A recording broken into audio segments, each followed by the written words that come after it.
欢迎收看这一期的 Gay to Gay， 我是亚当，我是 Alfred。然后我们再次隆重的欢迎我们的嘉宾 Leo。Leo，对，千山万水，千里迢迢，从多伦多来到卡尔加里，就是因为我们发现了一个故事的。今天呢，我们就好好的跟 Leo 坐下来好好聊一聊，真的每一秒都不要错过。其实我觉得不如你先介绍一下。我来这边已经20年了吧，然后我一直是喜欢做艺术类的东西，在我的就是爱好。最早是画画，但是那个做了一段时间以后，觉得就有点太累。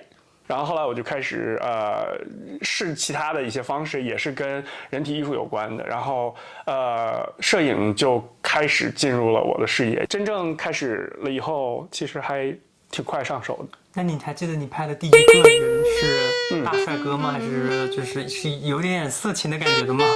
第一个拍的是我一个朋友。但你见到朋友的裸体，你会觉得有怪怪的感觉吗？还好，没有全裸，就是穿，就是我一般拍的还都是私房照那一类的比较多，就是有内裤。那你刚刚说，那你其中不穿内裤的比例有多少？拍的照片当中？现在越来越多，越来越多。Why？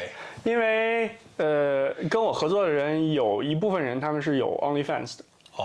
然后就是其实我在拍的时候，有一些人他就只是想拍一些就是好看一点的照片，然后有一些人当时我在找的时候，他们就已经是跟我说，哎，我们在拍这个照片的之外，我们能不能再拍一点这种 erotic 的这种东西？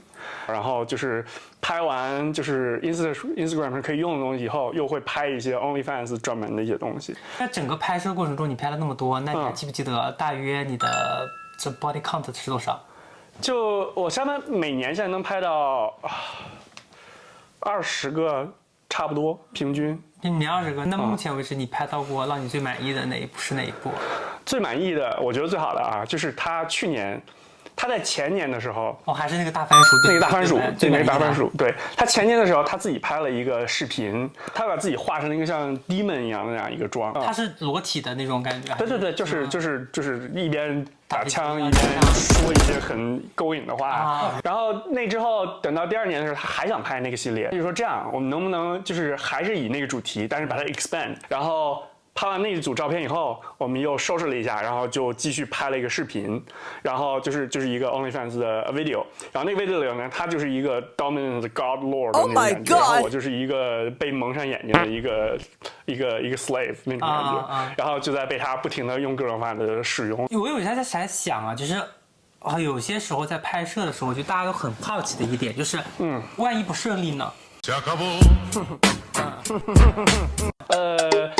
那些 top 还都挺专业的，因为你可以做准备嘛，伟哥啊这些东西其实都可以用的嘛。而且如果要是他更专业的，有一些他会用那个 Trimix， 你知道那个东西吗？ Trimix 是什么东西？Trimix 就是就是伟哥和就是 Cialis 那些东西，它可以混在一起，然后是一种注射的。他就拿一个小针管打在你那个机器上面。然后呢？注射的。但是找到那个静脉吗？不用，就是在机上面随便一个位置打进去，然后打进去过几秒钟，它就硬起来，硬到就是可以讲是吧？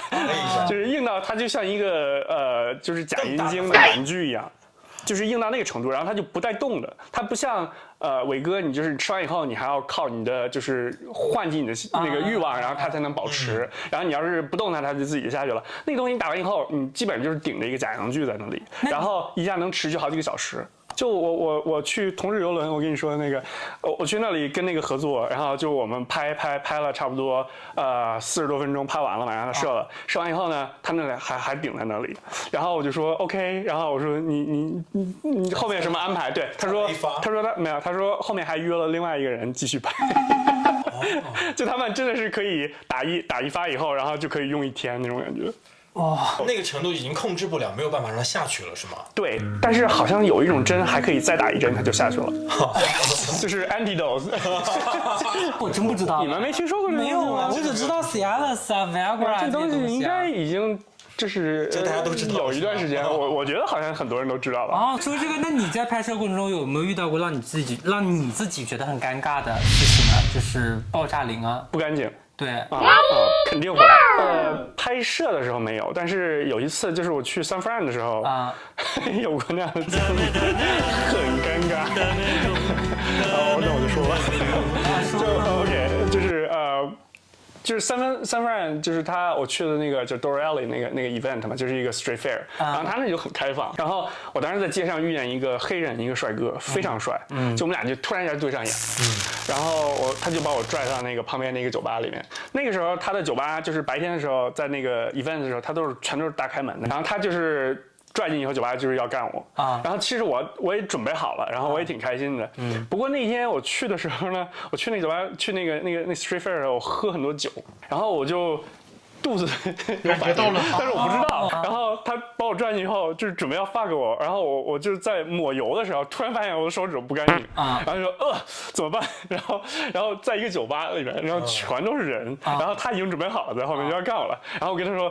给我1分钟，然后赶紧跑到厕所里面，赶紧把手洗干净，然后就说不行，这个我赶紧离开，然后我就冲出来，然后跟他说，就 sorry I have to go， 然后就跑了，就很像灰姑娘，就是到点了，我要走。到点了，你的那个屁股后面的那个就是他的那个时间钟，滴答滴答到点了，在追他，对，就花车再不上就来不及了。就我觉得那个是我就是一生中最尴尬的一个时候。我作为一个零啊，我其实很羡慕，就是像你这种类型的，就是功力比较深厚的。那你有没有自己衡量过你的这个 limitation， 就是极限在哪个位置的？我自己的身体，我感觉有的时候就是被打开以后就越来越开，就是gay 做0的时候，其实有的时候我是能理解，就是女人的那种 multi orgasm 那种感觉的。哦，你是能感觉到的那种。对，就是我不是能感觉到那种，就是能想象到他们为什么会有 multi orgasm。那你是属于做0会有高潮的吗？对啊，就是高潮就射了啊！你是没有过高潮的吗？我是没有的，就是我做0不用射，就是你的那种从后面传的那种快感，其实很满足。而且我做0做时间长了，我也很难射出来。其实，就是我就是拍那些视频的，其实我都不用射，就是让那些一射了就好了。后面那个快感其实就是你知道外翻那个东西。我是翻不出来，翻不出来。哎，我一直很想从技术上问一下，它这个外翻它是怎么样形成？它是你要用力吗？还是？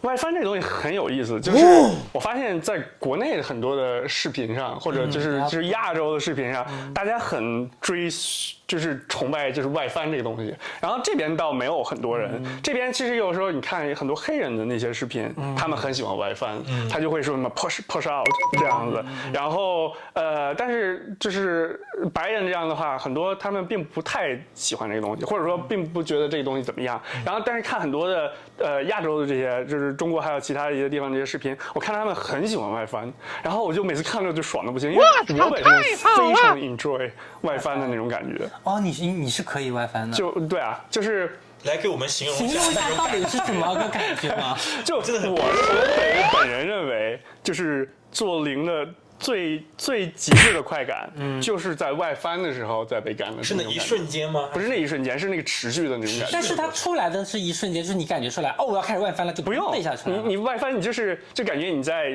上厕所，就是大号的时候的那种一直不断的往外出的那种感觉。就是做0的话，那个感觉也是，就是你有一种感觉，你感觉你就是好像有东西要出来了，或者怎么样那种感觉，然后你会。就是如果经验不足的话，会害怕，然后会加紧，或者说放松那种。然后如果你反推它那个感觉，就是外翻的那种，就是所谓那种外翻。你就会把你的就是好科学的讲，就是你的内部的一些给它往外顶，然后那个时候就是再被继续的时候，就会非常非常爽。那个位置，我觉得比什么所谓的前列腺刺激什么的，其实还是要更爽。但是有一点就是，那个东西一定要求就是你那个屌特别的硬。如果它是一个半硬不软的状态，是玩不好的那种感觉。哦，对，是吗？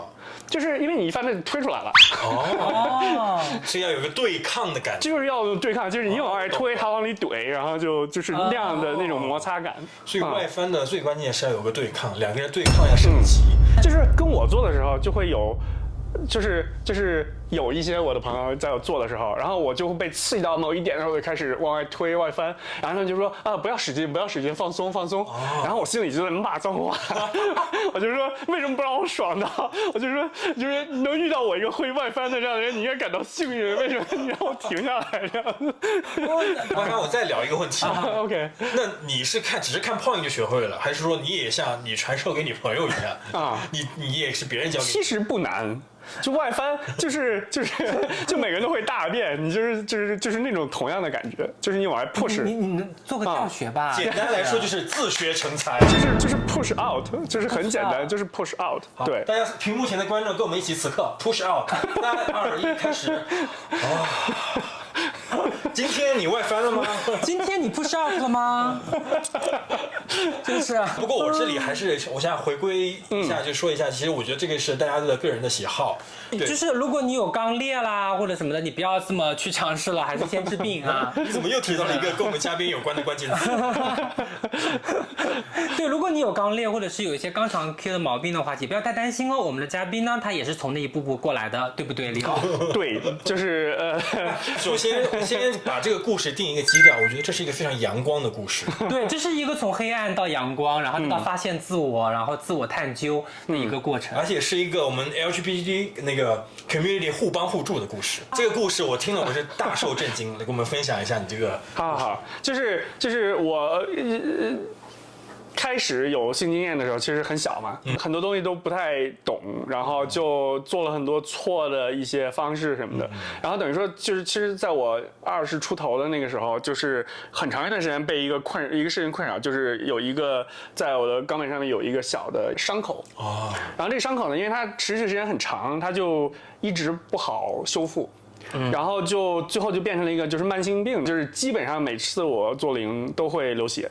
都会疼，然后就很矛盾，你知道吗？本身我很喜欢做零，很享受，但是另一方面就感觉是一个诅咒一样，就是好像我就是没有办法去享受快感，然后就是每次我想有享受的时候都要承受一个痛苦，然后之后也是就是好像每次做完以后我都要缓好几天，缓1周才能再下一次，因为它就会破嘛。我去看我医生，然后跟医生讲这个问题，就是肛肠科的医生他都是保守治疗。还有医生跟我说，那你就应该改变你的就是 lifestyle， 你的 lifestyle。他的意思就是让你少做爱。对，然后其实我听了以后也挺气的。我也觉得我真的很气。对，就是一个医生会跟我说，就是那你要破断你就不要做嘛，就是然后我就说，但这是我的权利，就是我的对啊，你的生活呀，所以也挺灰心的，很长一段时间，那持续了可能10多年。就是一直是那个情况，然后我有建议跟医生说能不能做手术，医生也不建议，就是他又觉得你没有到达那么严重的地步，医生只会觉得就是到达一定的严重的地步了，他才会愿意给你做手术这样。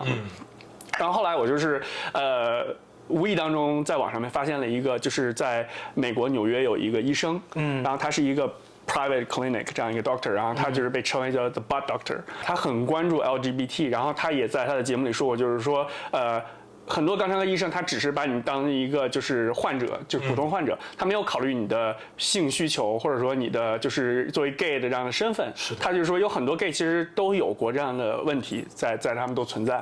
然后当时听了我就很感动，我就觉得好像有希望了。然后我就说是不是可以就可以解决我的问题？我只是说那就试试问问。我给他发了个 email， 然后给他讲我的经历，然后他就给我发回来说很能理解你，他也知道有很多人就是类似的这种情况。然后他告诉我，就是如果你愿意的话，你来我们诊所，我给你的价格，这个价格是打折的，就是他说作为就是这个 community 的 member， 他是要 give back to community 这样。